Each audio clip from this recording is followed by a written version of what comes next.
اب جسے صوفیاء سے تعلق ہی نہ ہو، ہاں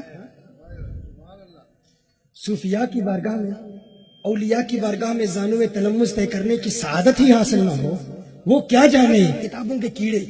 یہ ان کا اعتراض ہوتا ہے. اسی لیے میں کہتا ہوں کتاب کا علم حاصل کرنے کے لیے سب سے پہلے اولیاء کی بارگاہ میں حاضر ہو.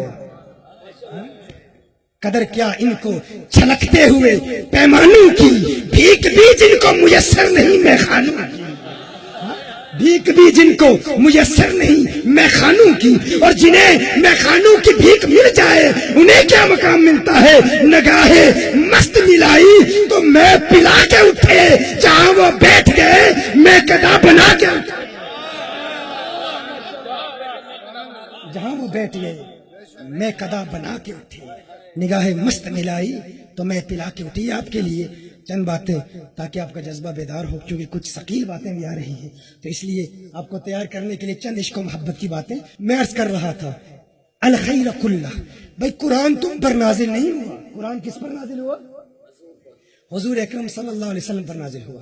اسی قرآن میں اللہ ارشاد فرماتا ہے لو انزلنا هذا القرآن على جبل لرأيته خاشعا متصدعا من خشية الله. اگر یہ قرآن پہاڑوں پر ہم نازل کرتے، یہ پہاڑ قرآن کے اس جلال کو برداشت نہ کر پاتے، تباہ و برباد ہو جاتے، ختم ہو جاتے. خوف، خشیت، اللہ کے کلام میں اتنا جلال ہے. اچھا یہاں ایک سوال پیدا ہوتا ہے، یہی قرآن اگر پہاڑوں پہ نازل ہوتا تو پہاڑ تباہ و برباد ہو جاتے. کیا وجہ ہے؟ حافظ نے اپنے دل میں اس قرآن کو محفوظ رکھا ہوا ہے. وہ اثر جو پہاڑوں پر پڑتا آپ کے دل پر کیوں نہیں پڑ رہا؟ کبھی اس بات پر غور کرنے کی کوشش کی؟ آپ بھی حافظ صاحب ہیں نا، بے شمار حفاظ بیٹھے ہوں گے یہاں پر. کتنے حفاظ ہیں؟ ذرا ہاتھ اوپر کیجیے. بھائی ہماری مسجد کا یہ 13-14 سال کے بچے قرآن کو اپنے دل میں محفوظ کر لیتے. اللہ ارشاد فرما رہے پہاڑ تباہ و برباد ہو جاتے، پہاڑ قرآن کے جلال کو برداشت نہیں کر سکتے. حافظ قرآن کو دل میں سنبھال لیتا ہے، محفوظ کر لیتا ہے.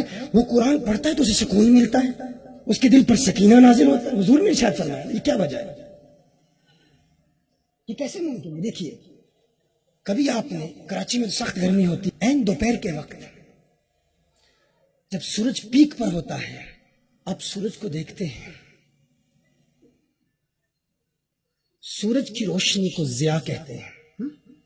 وہ جو سورج کی روشنی ہے آپ کی آنکھ پر پڑتی ہے، آپ کی آنکھ کو تکلیف پہنچتی ہے. ٹکٹکی باندھ کے آپ دیکھ نہیں سکتے، آنکھیں بند ہو جاتی. کیوں؟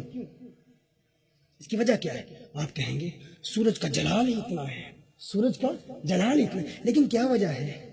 جب رات کے وقت سورج کی وہی روشنی چاند پر پڑتی ہے، آپ چاند کو دیکھتے ہیں تو آپ کی آنکھوں میں ٹھنڈک محسوس ہوتی ہے. کیا وجہ ہے؟ سکون ملتا ہے. سورج کو منیر کہتے ہیں، چاند کو مستنیر کہتے ہیں. سورج کو کیا کہتے ہیں؟ منیر. چاند کیا ہے؟ مستنیر. سورج کی روشنی کو ضیاء کہتے ہیں، چاند کی روشنی کو نور کہتے ہیں. سورج کی روشنی میں جلال ہے، سورج جلالی ہے، چاند جمالی ہے. چاند کیا ہے؟